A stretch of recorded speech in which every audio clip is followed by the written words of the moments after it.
నేను నేను నేను చెయ్యగలను అన్న దగ్గర నుంచి నేను చేస్తాను. ఎంత కష్టమైనా నేను చేస్తాను అనే స్థితికి వచ్చాను నేను.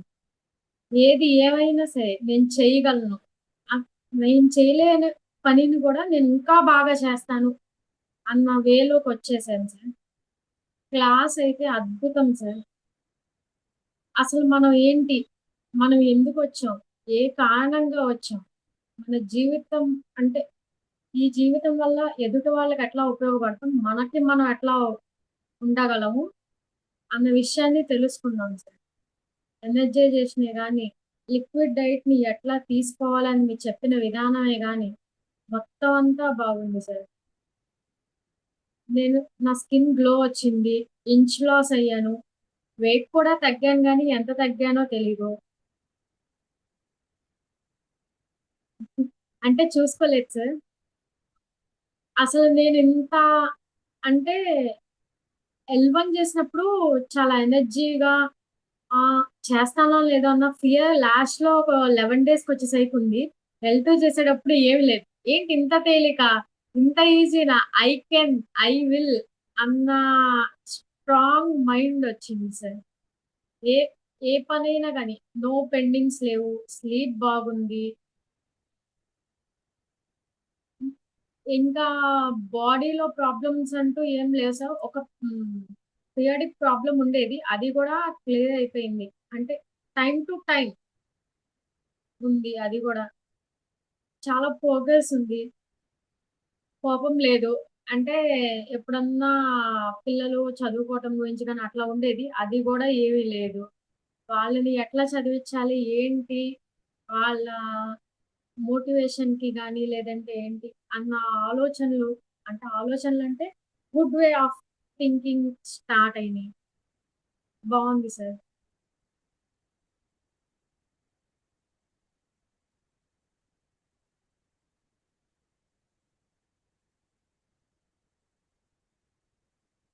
సార్ మీది మ్యూట్‌లో ఉంది.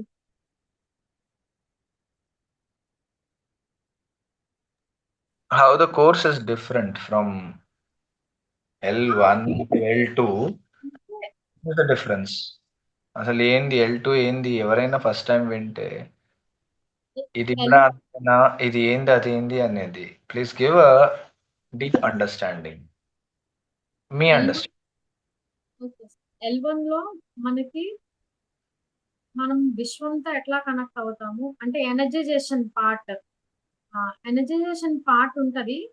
మీకు థియరిటికల్‌గా మనం ఎట్లా లైఫ్‌లో అచీవ్ చేయటానికి గాని అవేమీ ఎల్1లో ఉండవు. మనం డైట్ గురించి గాని, ఎనర్జైజేషన్ గురించి గాని, మన మైండ్ బ్యాలెన్సింగ్ గాని, ఫుడ్ మీద కాన్సంట్రేషన్ కాకుండా, తినటం గురించి కాకుండా, దాన్ని బ్యాలెన్స్ చేయటం అవన్నీ ఉంటాయి. ఎల్2లో అయితే ఆహ్, మన స్పిరిచ్యువల్‌గా మూవ్ అవ్వటం గురించి, ప్లస్ మళ్ళీ అందులో మనం ఎమోషన్స్‌ని బ్యాలెన్స్ చేయటం ఒకటి. మన ఎమోషన్స్‌ని బ్యాలెన్స్ చేయటం ఒకటి తెలిసిద్ది సార్. ఏ ఏ కష్టమొచ్చినా అంటే ఆహ్, దాన్ని ఎట్లా చెప్పాలో ఒక్క నిమిషం సార్. అంటే ఏ కష్టమొచ్చినా లేదంటే మనకి ఏదన్నా ఇబ్బందొచ్చినా దాన్ని అధిగమించటం. దాన్ని మనం ఓవర్‌కమ్ చేయటం ఎట్లానా అవన్నీ తెలుస్తాయి సార్. మన లైఫ్‌ని స్పిరిచ్యువల్‌గా గూడా తీసుకోబడాలి. ఇప్పుడొస్తున్న జనరేషన్‌కి స్పిరిచ్యువాలిటీకిను, దైవతత్వానికి రెండిటికి విలువ ఇవ్వరు. అవన్నీ గూడా ఇందులో ఉంటాయి సార్. మనం దేవుడిని ఎంత మంచిగా ఆరాధిస్తే దానికి మించి మనకి చేస్తాడు అన్న విషయం గూడా ఉంటది. మనం ఎట్లా మూవ్ ఆన్ అవ్వాలి లైఫ్‌లో ఒక వేలో అంటే ఒక గుడ్ పాత్‌లో ఎట్లా నడవాలి అనేది ఉంది సార్. ఎల్1కి, ఎల్2కి చాలా డిఫరెన్స్ ఉంది. బానే ఉంది సార్ దీంట్లో. ఇంకా తెలుసుకోవాలి అని ఉంది. కానీ చాలా ఇంపార్టెంట్. జీవితంలో మనం ఎట్లా ఎదగాలి అన్న చెప్పే విధానం గూడా ఉంది సార్. ఎందుకంటే మన లైఫ్‌లో చాలా డెసిషన్స్ తీసుకుంటాం. అది చాలా వరకు రాంగ్ అవ్వచ్చు, రైట్ అవ్వచ్చు. కానీ మనం దానికి స్టిక్ ఆన్ అయి ఉండాలి అని చెప్పిన కోర్స్ సార్ నాకిది. అంటే ఎదుట వాళ్ళు ఇది తప్పు అనుకుంటా అని చెప్పి ఆగిపోయిన విషయాలు చాలా ఉన్నాయి. కానీ ఆహా! నువ్వు తీసుకున్న డెసిషన్ నీకు రైట్ అయితే అది 100% ట్రూ అని నాకు తెలిసేలా చేసింది సార్ ఈ కోర్స్ వల్ల. అది మళ్ళీ ఎందుకు చెయ్యాలి అంటే ఇది వెయిట్ లాస్ ప్రోగ్రామ్ కాదు, ఏమీ కాదు సార్. మన మన గురించి మనం తెలుసుకునే కోర్స్ సార్. మనం ఎంత కేపబుల్, ఏంటి అని తెలుసుకునే కోర్స్ సార్. ఇది అందరూ నేర్చుకోవాలి. ఎందుకంటే ఇప్పుడు ఉన్న బయట సిట్యుయేషన్స్‌కి హిందూయిజం గురించి గాని ఏమి ఎవరికీ అవగాహన ఇప్పుడొస్తున్న జనరేషన్‌కైతే ఏమి అవగాహన లేదు సార్. ఇది నేర్చుకోవటం వల్ల దాని గురించి అవగాహన ఉంటది. ప్లస్ మళ్ళీ ఇది వాళ్ళ స్పోర్టివ్‌నెస్‌ని, వాళ్ళలో ఉన్న ధైర్యాన్ని అంటే ఇప్పుడు కొంతమంది ఇన్సల్ట్ చేస్తా ఉంటారు. నువ్వు ఇంత ఇంత చేయలేవు అది. అది ఏమి ఉండదు సార్. పోయిద్ది. మొత్తం పోయిద్ది ఇది చేయటం వల్ల. వాళ్ళలో వాళ్ళ శక్తి వచ్చిద్ది. గుడ్. అయితే గనక సార్ నా ఎక్స్‌పీరియన్స్ వచ్చి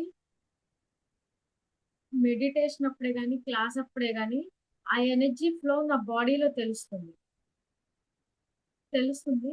నాకు మామూలుగా ఎప్పుడన్నా హెడేక్ వస్తే నాకది ఒక 2 డేస్, 3 డేస్ ఉండేది. కానీ ఇప్పుడు వాటర్ తాగటం వల్లే గాని, లేదంటే ఎనర్జైజ్ చేసినప్పుడే గాని, లేదంటే క్లాస్ ఇన్నప్పుడే గాని, అది ఎట్లా పోగొ దాన్ని నేను ఎక్కువ తీసుకోవట్ల. అమ్మో! నాకు హెడేక్ వచ్చింది, హెడేక్ వచ్చిందని దాన్ని తీసుకోవట్ల. ఈ హ్యాండిల్ చేస్తున్నా. వచ్చింది. I can handle it. Okay. వచ్చింది. రాని. అదే వచ్చిద్ది, అదే పోయిద్ది అన్న వేలో ఉన్నా. ఇదివరకు ఏమన్నా పిల్లలకి కొంచెం జలుబు చేసినా, లేదంటే లేకపోతే జ్వరం వచ్చినా, ఇప్పుడు జ్వరం వచ్చిందా? అయ్యో! అన్న ఫీల్ ఉండేది. అవేం లేదు. ఇప్పుడు వాళ్ళ ఎగ్జామ్స్ వచ్చిన అమ్మ చదవలేదు అనేం లేదు. నేను దాన్ని హ్యాండిల్ చేసుకోగలుగుతున్నా. అంటే నేనిట్లాంటి సిట్యుయేషన్స్‌ని ఈ 21 డేస్ నేను చాలా అబ్జర్వ్ చేసుకున్నా. నాలో నా చేంజ్ నేను చాలా చూసుకున్నాను. ఎట్లా ఉండాలి? ఎట్లా ఓవర్‌కమ్ చేయాలి దాన్ని? ఎట్లా హ్యాండిల్ చేయాలి? ఎట్లా మేనేజ్ చేయాలి? మేనేజ్‌మెంట్ చోట ఎట్లా మేనేజ్ చేయాలి? అంటే ఎట్లా తీసుకోవాలి దాన్ని ఆ పరిస్థితిని అనేవి నేర్చుకున్నాను. ఇది ఎందుకు ఇంపార్టెంట్ అంటే క్లాసు మన గురించి మనం తెలుసుకోవటం ద్వారా ఎదుట వాళ్ళు మన మన మీద ఏమి చూపించినా మనం దాన్ని ఎట్లా ఓవర్కమ్ చేయాలో కూడా తెలిసిద్ది సార్. అంటే ఇప్పుడు వాళ్ళు కోపం చూపించినా, ప్రేమ చూపించినా, ద్వేషం చూపించినా ఓకే. అది నీ వరకే. ఆ వర్డ్స్ నేనేం తీసుకోను. మైండ్‌లోకి ఎక్కించుకోను. నాకక్కర్లా. నేనెట్లా ఉండాలి? నేనేంటి? అంతే. అంతవరకే సార్. నేర్చుకున్నాను సార్. ఇవన్నీ నేర్చుకున్నాను. నా ఇక్కడి నుంచి నా లైఫ్‌లో ఇవన్నీ చాలా బాగా ఉపయోగపడతాయి. ఇక్కడి నుంచి, ఈ క్షణం నుంచి.